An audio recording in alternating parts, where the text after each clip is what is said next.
Jogos hack and slash. Com certeza tu conhece algum deles. Os famosos jogos de massacrar os botões do controle até o seu boneco fazer um combo estiloso pra caramba. O primeiro jogo a popularizar esse estilo foi o grandiosíssimo Devil May Cry 1, que foi até utilizado de inspiração pelo primeiro God of War, outro jogaço de PlayStation 2. E olha que Devil May Cry 1 parece mais um Resident Evil de espada do que o hack and slash insano que conhecemos hoje em dia. E por que eu tô enchendo o saco com essas informações no começo do vídeo? Em primeiro lugar, é bom ter um pouco mais de informação sobre o mundo dos games, ou seu ignorante do caralho. Também porque o jogo dessa review é puro suco desse subgênero do beat'em up, que se tu não manja também, meu Deus, tu não sabe de nada. É esse estilo de game onde tu espanca geral na tela e depois prossegue pra próxima área pra bater em geral de novo. Mas antes de irmos para o game em si, ele não é tão atual como você pensa, na verdade. Ele nasceu lá na época dos arcades com o nome de Splatterhouse, em 1988, e produzido pela Namco. Nesse game tu controla o Rick, um estudante de psicologia que fica preso na mansão West, onde uma máscara boladona ressuscita e deixa o Rick nesse naipe aí. Então ele adentra pela mansão por dois motivos. Primeiro, porque ele não tem muita escolha, já que ele tá preso. E segundo, porque a namorada dele, chamada Jennifer, também tá presa na mansão. E bem, tirando sua dificuldade clássica dos arcades pra sugar todo o seu dinheiro, é um jogo bem curto e até que é bem legal. Ele até teve mais duas sequências, mas eu não vou me adentrar muito porque só vamos precisar do primeiro jogo pra essa review aqui.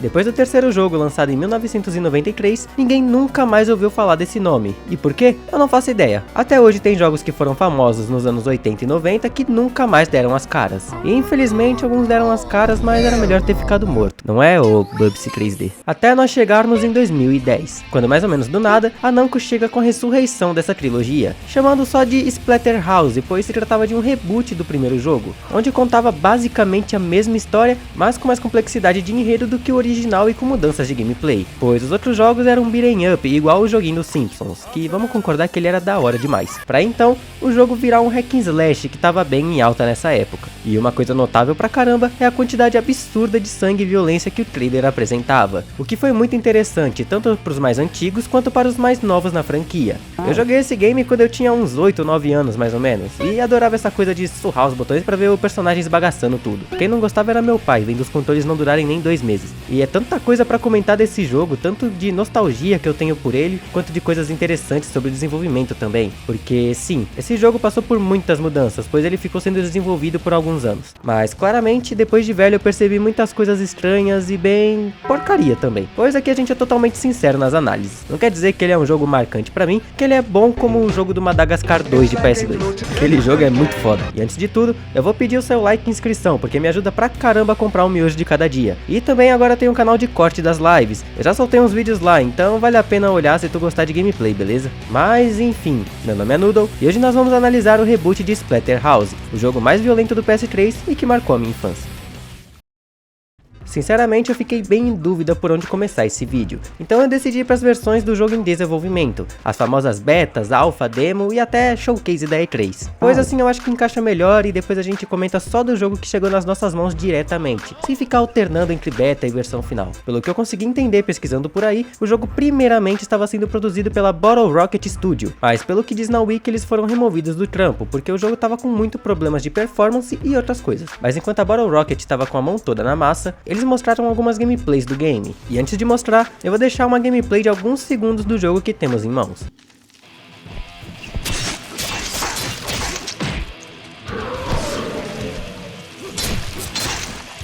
Agora indo pra beta, a gente já percebe de cara a mudança no HUD do game, gráficos, ambientação que tá mais cabulosa e até o protagonista que tá mais bombadão. O trailer ainda mostra um pouco dos inimigos que mudaram um pouco e o desempenho que tá horroroso. Eu poderia dizer que o jogo tá assim porque o trailer é antigo e tal, mas pra ser sincero mesmo, esse parece o desempenho real que o jogo tava tendo. E eu não vou mentir, o jogo normal já tem umas quedas frequentes de FPS, então imagina aqui, ia ser raridade ver o jogo rodando a 30 FPS, mas em compensação os gráficos estavam bem bacanas pra época. Indo pro segundo trailer da beta, a gente vê que o jogo teve mais mudanças, ele parece mais fluido, deram uma diminuída nos músculos do Rick e também o sangue tá mais gelatinoso, sei lá. Eles mostraram também um tipo de boss que ainda tá no game, mas com algumas diferenças até nos ataques dele. Aqui também dá pra ver que os inimigos estão mais próximos do resultado final e com a primeira demonstração de uma das mecânicas mais loucas desse jogo, que é a perda de membros do seu personagem. Mas assim, depois a gente fala disso melhor, porque ele tá no jogo final, né? Indo para o terceiro e último trailer, dessa vez ele é focado na na gameplay, e mostra que teria um tipo de orb, ou seja lá o que é isso, e que é bem parecido com os orbes dos jogos do Ben 10 de PS2. E percebam a skin alternativa do Rick, que na verdade não é só uma skin, e sim um poder que se chama modo Berserker, onde ele fica boladaço e sai dando porrada em geral. E nesse trailer ele tá bem parecido com o Berserker do Splatterhouse 3, mas vocês vão ver que eles mudaram isso no jogo base e ficou bem melhor. E bem, deu pra ver que o jogo já tava em um estado bem avançado, né? Mas ainda assim a Namco decidiu engavetar totalmente essa versão, tornando ela até uma Lost Media hoje em dia. E depois disso ela começou o projeto que seria o Splatterhouse definitivo e que nós conhecemos hoje em dia. E obviamente isso atrasou pra caramba o game, já que esses trailers que vimos foram lançados em 2008 com a promessa de lançar o jogo em 2009, mas como descartaram o projeto inteiro, o jogo acabou saindo só no final de 2010. E é isso que sabemos sobre a beta até agora, que na verdade nem pode ser chamado de beta, já que era pra ser o game normal mesmo. Com certeza deve ter muita coisa dessa versão que não vimos e capaz que nunca veremos. Mas enfim, a gente já enrolou demais aqui, bora avançar pra 2010, ou voltar, sei lá, e analisar o Splatterhouse original, o top 1 dos jogos mais violentos da 7ª geração de consoles. Pelo menos é o que tá nessa lista aqui, nada suspeita.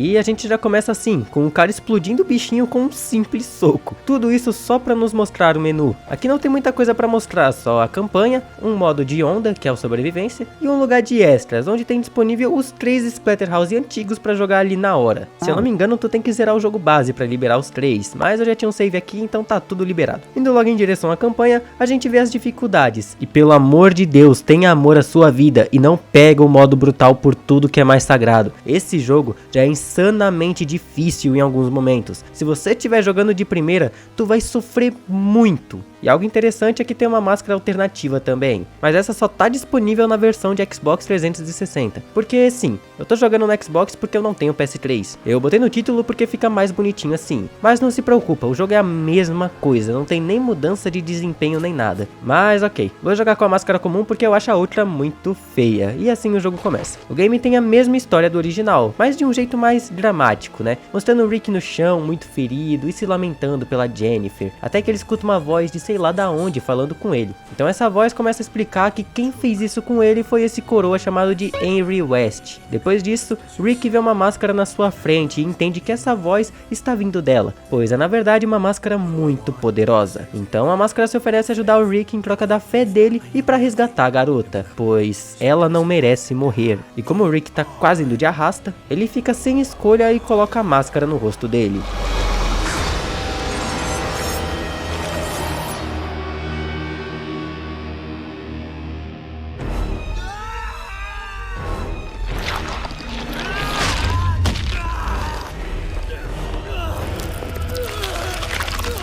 Quit whining. Did I say it was gonna be fun? You're gonna have to learn to love the pain. There's a lot more of it to come. What have you done to me? What am I? What am I? You're mine, Rick. Jen. Until Jen's back safe in your arms, you're mine.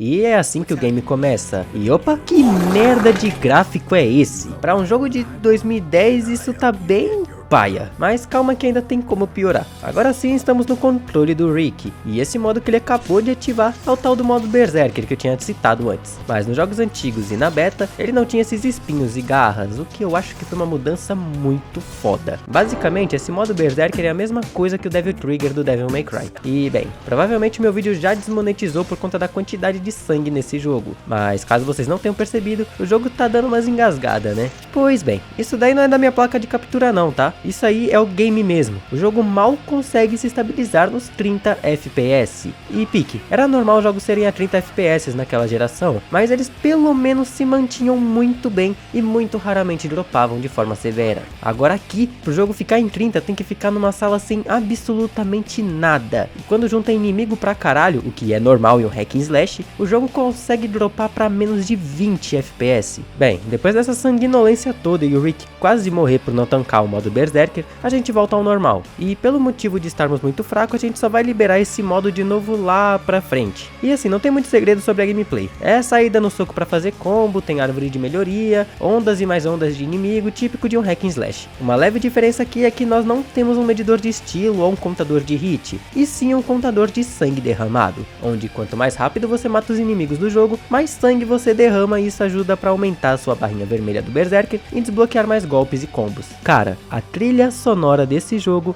é simplesmente magnífica, contando com várias músicas black e thrash metal estralando enquanto você desce a porrada nos monstrão. Tem coisa melhor do que isso? Algo muito interessante é que você vê bastante diálogo da máscara falando com o Rick, e percebemos que o humor dessa máscara é pior do que de um moleque de 12 anos de idade, e que ainda fica zoando com as coisas que o Rick já fez no passado. E aqui vai o motivo de eu não ter jogado o jogo em live, os coletáveis. Aqui a gente tem umas gravações do Dr. West, que explica os experimentos dele para criar essas criaturas, a perda da esposa dele, que por sinal é bem importante para a história, e até um pouquinho da origem da máscara. Mas ainda tem um outro tipo de coletável, que são pedaços de fotos íntimas da Jenny, que eu não sei porque eles decidiram colocar isso, mas tá aí, né? E o pior é que eu até poderia ter feito a live jogando, mas tem momentos que você acaba pegando um pedaço de foto sem querer no meio da bagunça de inimigo e sangue na tela. Então poderia me dar mó dor de cabeça caso eu pegue uma foto dela no meio da live sem censura nenhuma, né? E ainda por cima eu percebi depois que eu podia ter feito a live tranquilamente, porque eu já tinha coletado tudo na minha gameplay anterior pra pegar a conquista, né? Então na gameplay que eu gravei não apareceu nada. Então no final eu só perdi a oportunidade. Outra parada interessante é que no Games temos partes que o jogo fica em 2D ou algo assim, fazendo referência ao clássico de 88. E bota referência nisso, porque a dificuldade fica idêntica. No decorrer do jogo a gente vê vários tipos de inimigos. Os mais fraquinhos que morrem numa porrada, os medianos onde você tem que dar uns soquinhos bacana pra matar, mas você pode agarrar e jogar eles tranquilamente. Os mais fortes que já tem um aspecto mais humanoide, como podem ver, e aqui temos as versões alternativas desses inimigos que citei, como por exemplo esse bichinho que era pra ser o mais fraco, mas ele tem uma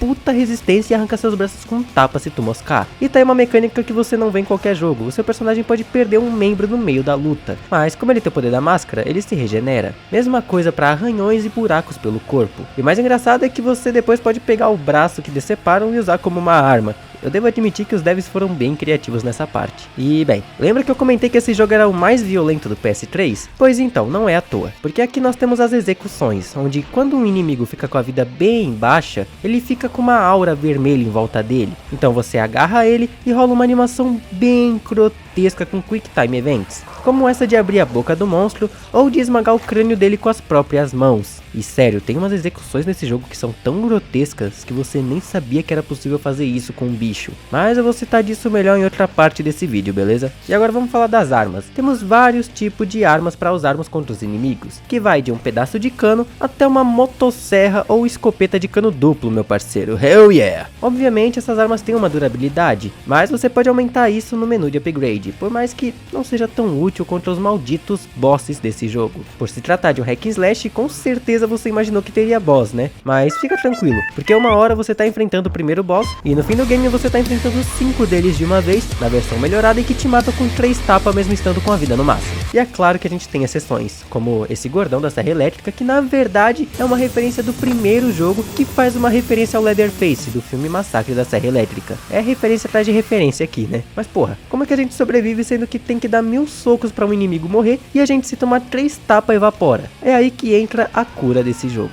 pois se você tiver pelo menos uma barrinha cheia no medidor vermelho, você aperta LT mais o B e seu personagem suga o sangue dos inimigos em volta, o que acaba enchendo a vida dele. E detalhe, quanto mais você spamar o B, mais a sua vida enche. Então diga adeus ao seu controle, porque tu vai suar de tanto apertar esse botão. Outro jogo que tem uma mecânica bem parecida com isso é o Doom Eternal, né? Ele te influencia a ir pra cima dos inimigos pra você se curar. Eu acho isso muito louco. Os levels do jogo são separados por capítulos, que são 12 no total. Alguns muito curtos, papo de 10, 15 minutinhos, e outros que chegam a ser quase 1 hora de duração. Ainda mais se você morrer, que provavelmente vai acontecer muito. Então a gente passa por um monte de lugares, tem a mansão, um tipo de lixão, sei lá que cacetes é isso, um circo, laboratório de experimentos, e até voltar no tempo a gente volta, de tão insano que esse jogo é. Mas bem, acho que já dá pra gente ir pra história do game, que sinceramente nem ela grande coisa, mas tem pontos muito interessantes desse game que eu vou ressaltar enquanto vou falando os acontecimentos da história, beleza? Então chega de enrolação e bora lá. Depois da transformação do Rick, ele começa a correr atrás da Jenny e do Dr. West, mas obviamente no caminho é cheio de inimigos e muita queda de frame. Meu Deus, eles não tinham como otimizar isso daqui não. Devil May Cry 4 rodava 60 FPS e é 10 vezes mais bonito. E bem, no meio disso tudo tem uma cena da Jenny sendo levada pelo Dr. West. Ela literalmente desce uma faca no crânio dele. E sabe qual é o mais foda? O velho tá vivaço, mano. Depois disso, a gente encontra com o primeiro boss do jogo, que, como diz na wiki, o nome dele é Teratoid. Prosseguindo com a perseguição, Rick dá de cara com uma boneca esquisita em um quarto, e simplesmente isso acontece. Doll? Is that what you were gonna say? Okay, you raggedy little fucker. Let's see what you're made of.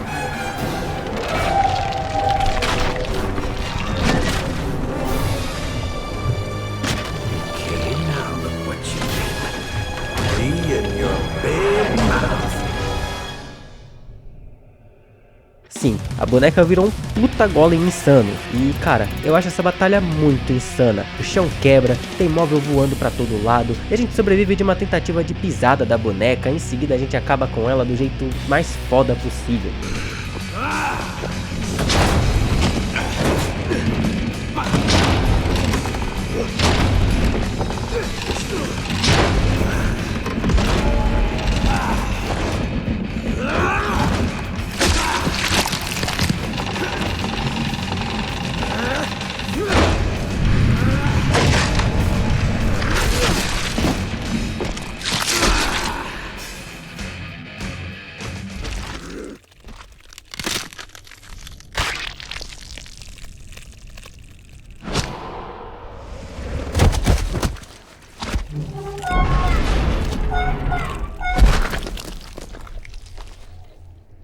Ain't your mama, asshole? E eu vou falar pra vocês, hein, só essa boss fight pra mim já compensa quase todos os defeitos desse jogo, tirando a maldita queda de frame. Depois disso, o Rick encontra Jenny e Dr. West indo em direção ao portal, e obviamente ele perde tempo tentando se explicar pra Jenny que ele é o Rick, só que com bomba até o talo. E como o Dr. West não é burro, ele foge pra dentro do portal, fazendo a gente ter que ir atrás dele. Chegando do outro lado, a gente se depara com um lugar parecido com o ferro velho, e que tem esses bichos insuportáveis que pulam na sua cara. Após correr um pouco pela cidade toda destroçada, ele encontra um mini boss, que tem o nome de Aedes ou Aegis, que é uma lula de um olho só e que deixa os inimigos invencíveis, podendo matá-los só cortando eles com alguma arma ou matando o Aegis primeiro. E boa sorte, porque ele fica teleportando mais do que um Enderman na chuva. Depois disso, a gente encontra com a fucking Estátua da Liberdade, o que nos faz cair a ficha de que estamos em Nova York, para ser mais preciso, 13 meses no futuro, onde o Rick falhou de salvar a Jenny e o Dr. West conseguiu usar ela como sacrifício para virar ADM do mundo todo. E cara, do nada a Estátua da Liberdade cria uma boca demoníaca e o nosso objetivo é jogar uns bichinhos na boca dela para ela morrer engasgada, ou sei lá, morrer de morte morrida para depois entrar na boca dela. Não faça perguntas, é um videogame, não se esqueça disso, cara. Dentro dessa estátua, a gente se depara com um tipo de matadouro, onde fica o Big Man, que é o boss que faz referência ao clássico e tal, que eu tinha comentado mais cedo. A gente acaba caindo em uma área mais baixa e tem uma batalha contra ele, mas a gente mata ele com a própria motosserra no braço dele, simplesmente magnífico.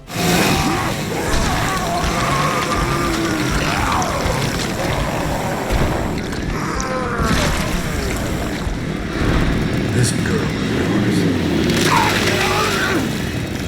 Jen. You once told her you'd love her until the end of the world. It's time to prove it, Rick.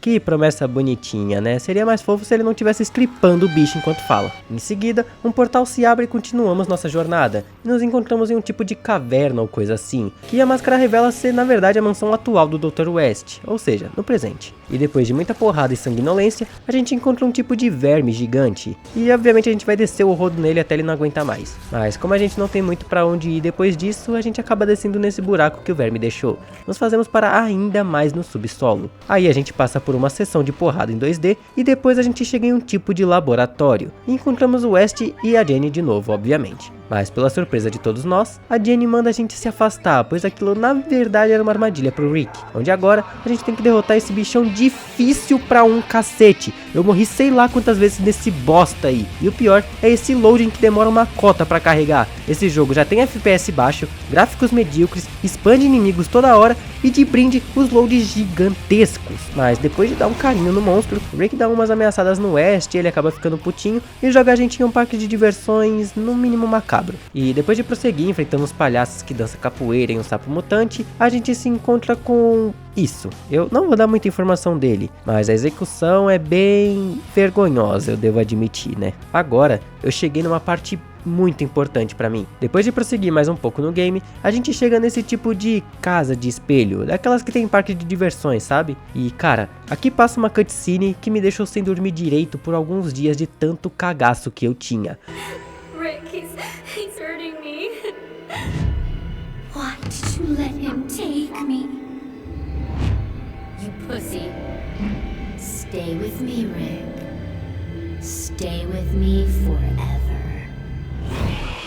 Sim, esse 1 segundo da Jenny toda estourada no asfalto foi o suficiente pra me deixar extremamente desconfortável. E o pior é que depois disso você tem que sair lutando com várias delas até achar a saída. Nessa parte eu jogava de dia com alguém do meu lado ou eu falava pro meu pai passar, porque eu não conseguia olhar pra tela direito. Bons tempos, né? E bem, claramente depois de vermos uma versão alternativa da Jenny, a gente claramente ia ver uma do Rick, né? E não dá outra. Ele puxa a gente pra dentro do espelho e sai uma versão doidona do Rick de lá. E como vocês podem ver, eu tava tomando uma baita de uma surra, né? Depois de matar uns 500 desse, a gente repara que vai rolar um eclipse. Então a máscara explica que é bom a gente ficar um pouco esperto com isso daí, pois o Dr. West planeja usar esse eclipse como parte do ritual dele. Eles até tiram sarro dizendo que para ele fazer o ritual precisaria do sangue de uma virgem. E pelas risadas deles, parece que o Dr. West pegou a pessoa errada, né? Bem, esse próximo capítulo não tem quase nada de importante. Só o West explicando que a esposa dele, que é muito parecida com a Jenny, estava com cólera, uma doença transmitida pela água ou alimentos que estejam contaminados. Mas ela não morreu exatamente desse jeito, já já a gente explica melhor. Depois disso a gente anda por uns lugares meio, sei lá o que é isso, e entra em um outro portal, nos levando pro passado. E aqui a gente tem uma explicação melhor do que estava pegando. Na verdade, a mulher do Dr. West, Leonora, estava com cólera, que na época não tinha uma cura. Mas como o Dr. West era um cientista,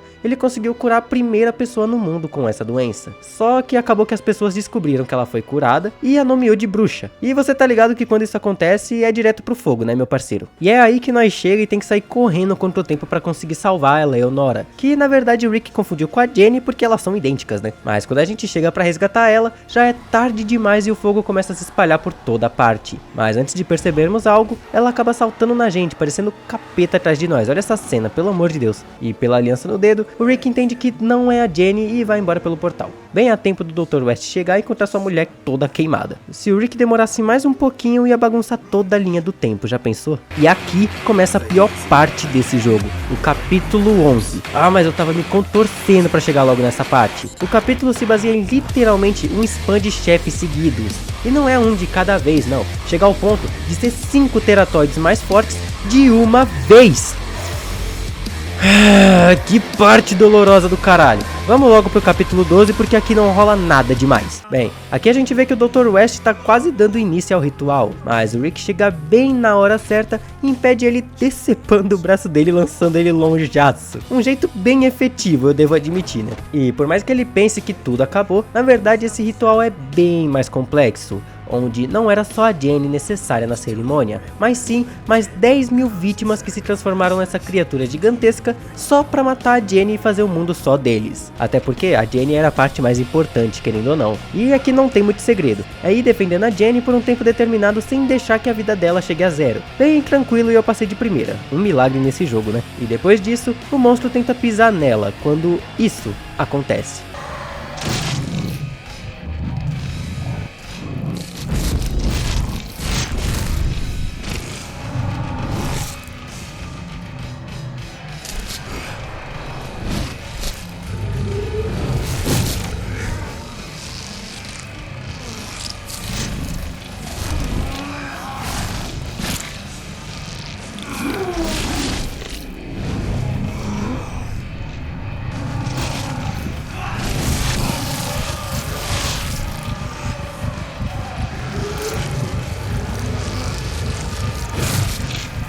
Isso mesmo, arrancamos o coração do bicho fora porque nós é ruim. E claro que fazendo isso, o mundo começa a se desgraçar todo porque os capeta estão indo embora. Beleza, agora que tudo acabou e a Jenny tá salva, o contato com a máscara acabou e...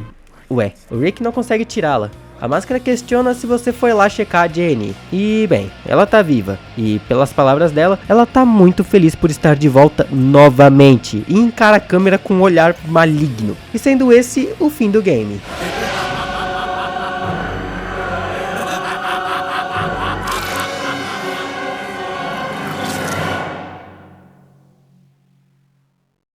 E não exatamente. Quem olha assim pensa que o jogo deu brecha pra uma continuação, uma sequência, né? Que obviamente não rolou. Mas, na verdade, no jogo original isso também acontecia. Mas aí você enfrentava a Jenny toda capirotesca e depois, como uma forma de vingança contra o West, você queima a mansão dele, fazendo assim o trato com a máscara se acabar. Mas não rolou e eu acho que eles fizeram isso pra dar um tchan no final, ou então pra realmente fazer uma sequência, juntando o restante do Splatterhouse 1 original e o Splatterhouse 2. Mas infelizmente isso não aconteceu.